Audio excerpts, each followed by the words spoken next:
tuned for the Joan Quinn Profiles. As an editor for Andy Warhol's Interview, the Los Angeles Herald-Examiner, LA Style, and Detour magazines, Joan covered the social set, the Hollywood hotshots, the international art scene, the mysteries of food, the excitement of travel, and the fabulous world of fashion. Joan continues to find creative people on the cutting edge who make things happen. Here's Joan Quinn. Hi, I'm Joan Quinn, and welcome to the Joan Quinn Profiles. Waiting to be profiled is actress Andrea Ganzel and actor Richmond Shepard. Andrea Ganzel was born and raised in Rockford, Illinois. She went on to graduate as a theater major from Lewis University in Joliet, Illinois. But I always thought Joliet was a prison town, not a university town. Yes. Did you go right into show business from school? Well, I think everyone who ends up being a professional starts in high school, and that's where I started, singing and acting and dancing in all the high school plays, and then I went to college. But what happened is I signed up for the second year, but I went to Chicago and answered a huge cattle call for No No Nanette, the touring company. Is that when that came about? Yes, this was in the 70s, and it was starring Dennis Day and June Allison, and I got the part. Before you had taken 1 year of college? Yes, and that was it. Oh, that's so great. Yep. And then within a year, I ended up playing the lead part of Nanette on Broadway and then continued touring as well. Well, I never went back. You never went back? No. Oh. And I had a nice professor. He said, Andrea, you're not going to get greater experience in this. Go do it. Well, then what happened when you were in Chicago? Did you go to do Second City? Did you study I with didn't them? do Second City. I did it out here, though. Studied with them out here. Oh, you When they did? came here about 10 years ago, they had another troupe that came here, and I studied with them, as well as the Groundlings here, too. What do they do? Are they different, Second City and the Groundlings? Very different. Groundlings is more character-based. They try to work with you on developing different characters, and also very writing-based, too. I loved it. I loved both of them. But what happened after here you were on Broadway? Right. And in a national tour, and you're going back and studying, or does that always happen? Well, when I went to New York, I got into another show, which was Grease. And another thing, it was just, you know, you have to have the talent and the training, but it was another lucky thing. It was a big, huge cattle call, and I ended up playing the lead part of Sandy opposite Patrick Swayze. Oh my God! And so I stayed there for a while, and then I moved out here to Los Angeles. And you started continuing doing theater and sitcoms and commercials. Oh, but were those easy for you after all that? Actually, it was. It was pretty easy to make the transition. I'd heard it was so hard, but I slipped right into it. And then when you were here, you did something with Jay Leno. Yes, I did The Tonight Show. When I was doing Grease on the road, he invited us on to do scenes from our show, and then most recently I went back and did some sketches with him too. But how were those sketches planned, or was it your Groundling and your Second City kind of stand-up stuff that helped? These were planned. You had to audition, and then you went in, and he told you, what he wanted you to do, and we did it on location. So. Oh, you did? Oh, so it was an actual scene with him. It wasn't just coming on and chit-chatting. No, it was more of just a scene. And when I was on The Tonight Show, originally from Greece, Richard Benjamin was the co-host, and it was his first night, and he was so scared and so nervous that he put all of us at ease. We were fine after him. Did you take a lot of dancing and singing to be able to do this? Oh, years and years of dancing and singing, which I'm using now in the 9 O'Clock Players. So. And tell us a little bit about the 9 O'Clock Players. We're an all-women group, and we're a part of the Assistance League of Southern California, and we put on 2 full children's musicals every year, and we're getting ready to start The Enchantment of Beauty and the Beast, and I got the part of Beauty, and it's Did you ever play Beauty on stage? No, I never did. I was too old. But we're all women, and we do all the parts. So boys, men, everything. You play every role. Every part. And what we do is what the 9 O'Clock Players does is on the weekdays we have what we call invitationals, and we bring in the children from the inner city schools and the handicapped children, and that's really the mission of the 9 O'Clock Players. That's what I wanted to ask you about, because you have performances on the weekends at Right. their little playhouse. And that's for the public, right? And that's for the public, but you do during the week do an outreach to all Right. many children in the Los Angeles area. Right, that's really why I wanted to join. I thought it was so wonderful. I have a little 8-year-old daughter, and you know, we see all the big shows in town, but these kids will hardly ever see theater if it wasn't for organizations like this. So You did a lot of regional work. You worked at, remind me, Pasadena Playhouse. Pasadena Playhouse, Long Beach Civic Light Opera, and La Mirada, and those were all musicals. But is that different than doing a national tour or doing Broadway? What's the difference? It is a little different in that when you're doing a national tour, you're going from town to town, and especially with some of these bus and trucks where you're hitting, I think in one tour I did 86 cities in like 86 days. It's not glamorous. Yeah, it's not as glamorous as you think. And even going to Broadway, you think it's so glamorous, but it's not really that glamorous, to be honest with you. Were you living in New York at the time? I was. That happened, so you Yes, didn't I have to was. worry about your house in Los Angeles. Right, we got apartments there and everything. And then out here, when we do our regional shows, you know, you become like a big family, and you can stay and put your feet down for a while. But what about the staging and the lighting, and are those physical things different? Well, on a big tour, everything is set, and when we travel on our tours, our lights and our sets come with us. And when you're doing a show in town, like with the 9 o'clock players, that's all set for the run of the show, and it doesn't move. But that's a very small theater, isn't that right? Yeah, it's much bigger than like your typical 99-seat theater here in town. I think we're 360 seats. And I think it's a perfect size for families and for musicals especially, because it's very intimate, but it's not so big like a Pantages or an Amundsen.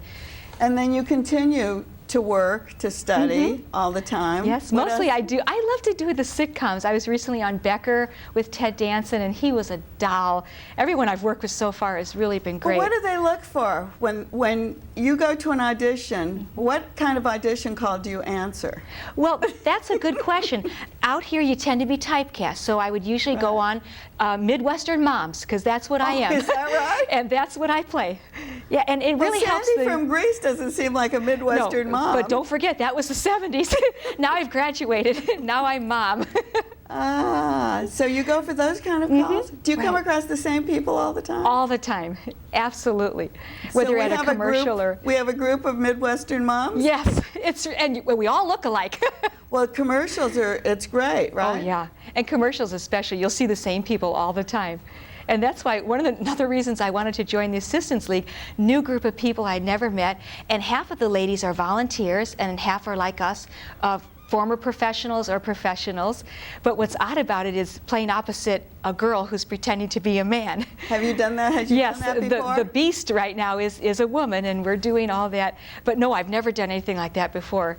And do they really go, oh, whoa, whoa, whoa, whoa? Oh yeah, the lady who got the beast is a wonderful actress, Jodie Gilbert, and she's our tallest lady, and she has a deep alto voice, and she's a terrific actress, so she's perfect. But she had a lot of acting experience. Yes, she sure did. Did the other women in the troupe have any acting experience? Really half and half.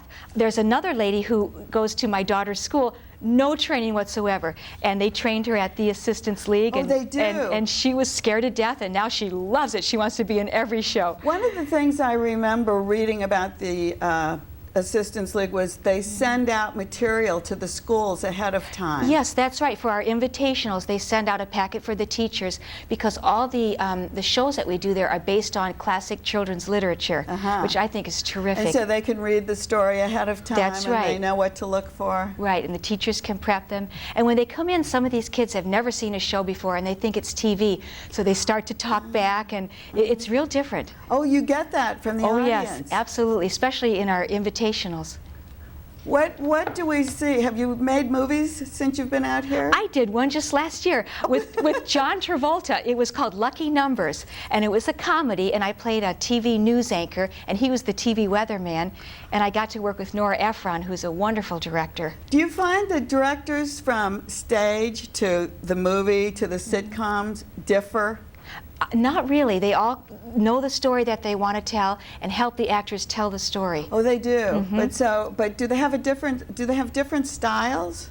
Oh, sure. Every director might have a different style. Some they come in on the first day of rehearsals, like for theater, and know exactly what they want, and it's all laid out. And some kind of wing it as they go along and work with the actors as they go along. How is it for you? Easier? Not as easy? I love when a director knows what they're doing and has everything laid out the very first day. And you can just fit right into it? Right. I prefer that method, but I know a lot of people want to improvise on the set a lot and work things out as they go along too. You actually, I'm jumping around because that's great. Because John Travolta, Patrick Swayze. Love him. I mean, you've been with. I've had a lot of good leading men. You have. Absolutely. Treat Williams. Oh, you had Treat Williams Yes, too? he was in Grease with me. We played opposite each other too.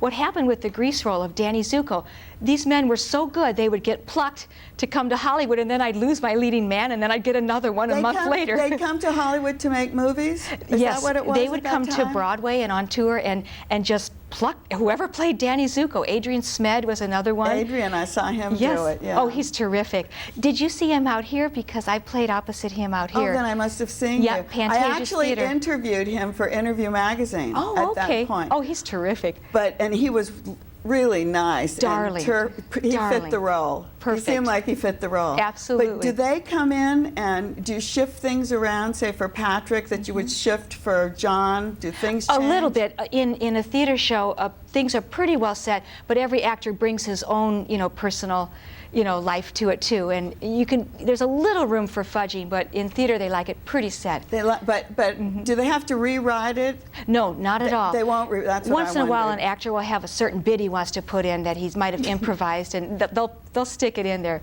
But they pretty much want you to stick to the script. So everything else remains the same. The leading actor comes in, Right. and then do you all have to work around him and help Yes. him till he's Make him feel comfortable and work around him. Lots of rehearsals. lots of. Are they extra rehearsals? Yes, extra rehearsals.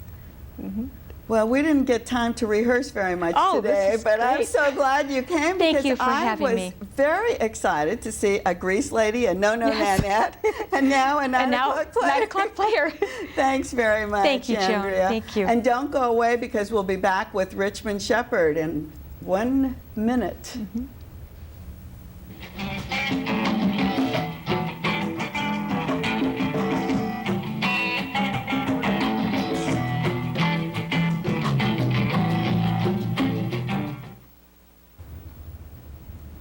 Hi, I'm Joan Quinn, and we're back with actor Richmond Shepard.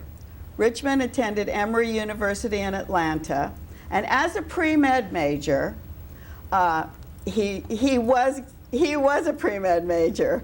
But in the play, A Mime's Life, which is at the Stages Theater in Hollywood, he tells us that he was kicked out for political reasons. He went on to Adelphi in Long Island. Then he saw a film which was his influence in bringing mime to the U.S. Tell us about it, Richmond. You want my whole life in 15 minutes? At least 3 minutes. Okay, can we change the subtitle from actor to mime? Sure. Well, we have actor mime, but don't you okay. have to be an actor as a mime? Yes, you do. And I know you've acted in a lot of different things. television shows and Right. films. My parts on the stage were large, and on film and television they were small, but mime is sort of my métier, my life's work. And But you were the first mime in the U.S. Yeah. Big mime. well, Little but big. 5'8", but big. You want the whole story and Yeah, I think the it's capsule? great. I was going to Emory University in Atlanta, studying pre-med, and I joined the theater group and began to do plays. Oh, I didn't know you were in the theater group. And one Saturday night, I tell about this in my show. My show, A Mime's Life, at Stages in Hollywood now, has 8 ensemble mime pieces, but I also talk about how and why I became a mime. I know, that's what I thought. So I met a guy there, and one Saturday night in a party, he's leaping around the living room, and all the girls were interested in him. That started me thinking in a new direction. So when they kicked me out for this political activity at Emory, I had this weird idea that black people should be able to vote, that they shouldn't have to sit in the back of the bus. They should even be able to drink from the same drinking fountain as me. I don't know where I got those weird ideas at that time. Maybe it was the pre-med. Maybe it was med school. They called me in, and the dean said they were kicking me out for being late to 2 classes. I said, everybody's late to 2 classes. And he said, we don't want your kind here, Shepard. So I went to Adelphi in Long Island, and they allowed me to take modern dance instead of phys ed. And I met a man there, Phil Schrager, who began to teach me mime. He had studied in France with Jean-Louis Barrault, whose film Children of Paradise I had seen. And when I saw that figure on the screen, I thought, a mime. Oh, that was the What influence. a romantic thing to be. All the girls will like me. That was the movie you saw then. Les Enfants du Paradis. Yeah. And then I was studying with Phil Schrager, and I had laryngitis for over 3 months. And it was like God put his finger on my throat. Kept you quiet. And said, you're going to be a mime. So I booked us into the Circle in the Square Theater. I borrowed the theater from Ted Mann and Jose Quintero, and we did the first ensemble mime show in the United States, and it was A.A. Milne's Poetry for Children. How did you get these other people? Other mimes? I can always form a troupe. Because you formed the first mime troupe in America. Yeah, this was the first ensemble mime show in America. And subsequent to that, there were other mime troupes. When Marcel Marceau arrived in the United States, he was 33 then. He's now 78. He'll be 79 next month. And he's still performing. When you had your first troupe, did you have foreigners in it, or were they all Americans? They were Americans. They were New Yorkers. They were My New Yorkers. current troupe at stages in Hollywood has somebody from Bangladesh, a woman from the Philippines, a Latina from New York, and a couple. Russians? The Russians have gone. But they were. The Russians had were two there Russians. when I saw them. I've got a beautiful Irish-American woman, Anne Michelle Fitzgerald, and here I am. Do they travel around with you? Because I know you still live in New York. I live in New York. I was in Indonesia last summer doing mime shows in and around Jakarta at a festival, and I brought one woman with me, and I found an Indonesian mime troupe there. Oh, because they do puppets too. Well, don't they? these people had been trained physically in mime, and I use them in some of the pieces that I'm doing in this show. For instance, we do an automobile where they play the wheels and the jack and the spare tire and the gas pump and the motorcycle cop. I use the Indonesian mimes for that. But interesting, because I saw that. You're not supposed to make any noise on stage. A mime doesn't talk, I guess. You talk because you're explaining what's going on. Well, I talk on a special section, but no, we don't make the sounds of people. Can you make any sounds? Yeah, you're allowed to make the sounds of objects. You're allowed to go, and you're allowed to open a door, you know, or make a sound, but you don't make the sounds of people. If you're panting, you pant silently, do I have absolutely to pant? silent. Do I pant I say off stage? if I'm playing a person who has to pant, I must do it silently. Okay, you but must not make the sounds of people. But If you're you going to have sneeze, you sneeze. Choo! No, you don't make the sound. I can't do it. Don't for do you. it. What? Don't make the sound. But you had someone off stage. I who have a was guy on the making- microphone but basically he's making the sounds of objects. They're making the sounds of the lugs coming off the tires, the wheels of the tires, or the sound of the gasoline going into the gas. He does that. He off does stage. that. Can you do the? I can do any of the sounds. And it's approved. That's what I just didn't But I know. don't do them. I don't do the sounds. I have a man on a microphone doing it. He plays the music. Omer Kazmarchek and musical ensemble, 3 people, sometimes 4, play. And we play, by the way, Tuesday and Wednesday nights at 8, Saturday 10 p.m., and Sundays at 7 p.m. at Stages in Hollywood on North McCadden. But do you write in the sounds when you're doing the script? I wrote the pieces, and I work with the musician, sound effects person to make sure we are in harmony and in sync with each other. But as you say, we're going to put this car together. We're going to take it apart. We're going to do what you did, many different things. Yeah, we But do a piece called The Arcade, where where I put money in the machines, and one of them is a woman plays, you know, this machine. Now he does the sound, but it's the money goes in and.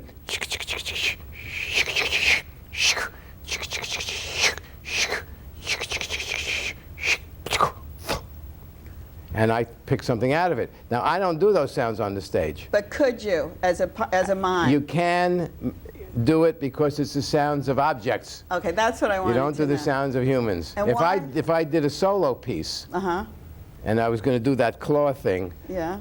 I conceivably would make the sound. Would you do it? Yeah. And then when you, like, if you're opening a door, can you make I the could sound? go. You could do that. I could. But you do it also in whiteface. Yeah, we do it in Don't you? whiteface. Does Yes. everybody do The whole whiteface? troupe, the whole 6 of us are in whiteface. It projects an image. It creates a kind of a mystique that doesn't quite work without it. I've been doing stand-up mime in New York. Tell us about that, because I thought that's like a stand-up comedian, Except right? I always have physical images that are part of the story I'm telling. For instance, I play the old man and the frog. So if a comedian is going to do the same joke, he would tell it. And what do you do? I show it. I tell it and show it at the same time, kind of like story theater. But you start with words, and then you continue. Words all along. When I play the frog, I become the frog. Or when I do the story of a guy's growth and development, I play him as young, and then I play him as middle-aged and old. Tell us, one of the things that you explained was how you can make age by your body, by what you do with your body. Well, it's how you can do character. For instance, if you put your head forward and your chest forward, you get a character. You put your head rear, you get a different character. Put your head forward and chest rear, you might get a different one. Put your head rear and your chest forward, you might get the authoritarian figure that you sometimes meet on the freeway. But you're not speaking in any of those things, so you're just conveying what that person looks like. You can use physical posture to help convey the essence of a character. You teach at university. Do you teach mime? Not in many years. Oh, but you But have I did. I taught. taught at Cal State LA, I taught at USC. Right. And I also taught some of the theater classes there also. But no, I haven't, there's not much market for mime. Nobody's particularly interested. We got a great review in the LA Times for our show, A Mime's Life. And the audiences are very small. The kind of review that in New York would fill a mid-sized house for 3 or 4 months. The thing with what we're talking about, though, is people don't know that your show is so interesting. Because Yeah, they're they gonna picture a pest on the street. Exactly. Or they picture one guy chasing a butterfly, and this is ensemble mime. And we are doing stories that have character interaction and content. A lot of it is social commentary. One thing that you did working for films is you worked as a coordinator of movement. Yeah, well, I mean, what's when the I was difference? when I was living here and had a mime school, anytime a film company wanted mimes, they would call me, and I'd send people from my troupe. We were in The Incredible Shrinking Woman with Lily Tomlin. We played the toys in the closet. In Woody Allen's Sleepers, the robots were the members of my troupe. Many pictures I was the movement coordinator of. Is that what it means, a movement coordinator? It just means bringing your mimes in? There was a picture called, let's see, Deadly Friend. With, Christy Swanson was playing a young woman whose brain was implanted with the brain of a robot. I had to teach this woman how to move like a robot. Oh, so that's what... And so I was movement coordinator for a month on that picture. I see, movement coordinator, where you wouldn't need a choreographer, you needed someone who to show knew- specific movement. I see, I Yeah. see. And they have to separate that from the other things. I wasn't creating dance routines. I wasn't creating sequence of it. It was showing a specific thing. I once was hired to do the same thing with Anne Margaret's Las Vegas show, to give them some particular mime movements, maybe a walk, a mime walk, Really? or something that had a specific relationship to mime. Yeah. You've worked a lot in Los Angeles. I mean, and I was think here you worked at- 22 years. I Right. built theaters on Santa Monica Boulevard that used to be called the Richmond Shepard Theaters. And when I sold the operation, when I went to New York, he immediately took my name off it. And it's now called the Complex. Is that, oh, the complex on... Santa Monica, Santa halfway Monica? between Highland and Vine. I built those from the ground up. Well, it's a great area. that started Hollywood's Theater Row. Because I think the idea of having little theater is so important, and I think having people go to them. I think it's important too, and it's just it's been disappointing in this show that our audiences are small in spite of the good reviews. But I think it's what you said is correct, that people envisage some pest. Well, rather than mime theater with live music and with some costuming and how long can you sit in something that you don't think you're going to enjoy? You can't. I could have been there for another hour because it was so, we were so involved in what was going on. I'm glad you were. The show's about an hour and 20 minutes. You've been at the Taper, the Wilshire Ebell, I the did Westwood. 5 shows at the Mark Taper Forum in the 70s. And then But all mime shows. Mime shows. And Gordon Davidson used to lend me the Mark Taper Forum to do shows on Monday nights. Oh, I remember that. And then the Westwood Playhouse and the Wilshire Ebell. And the last one we did in LA was 15 years ago at Variety Arts downtown. Milt Larson gave us that theater, and that 1,500-seat theater. And we. But those are big venues, and you were filling those venues. We filled the Mark Taper every year. And now I'm in a 50-seat theater.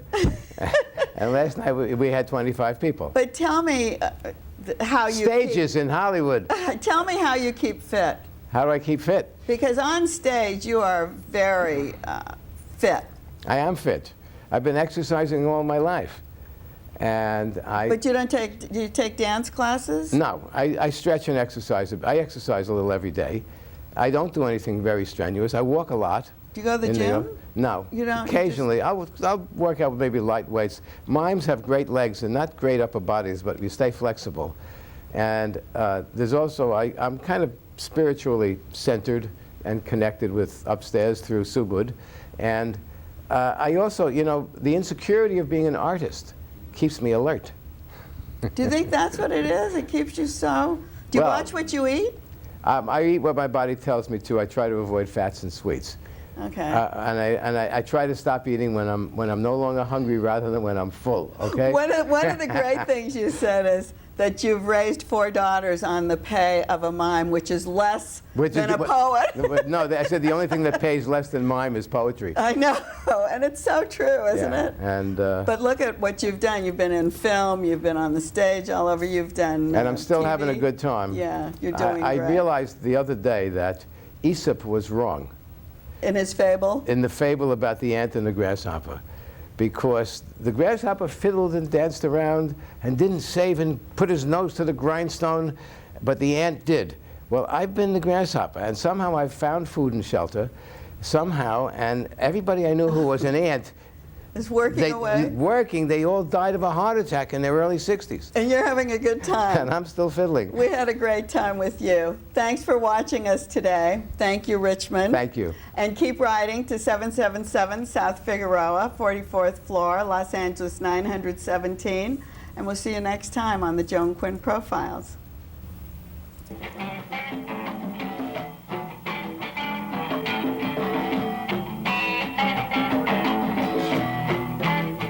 Stay tuned for the Joan Quinn Profiles. As an editor for Andy Warhol's Interview, the Los Angeles Herald-Examiner, LA Style, and Detour magazines, Joan covered the social set, the Hollywood hotshots, the international art scene, the mysteries of food, the excitement of travel, and the fabulous world of fashion.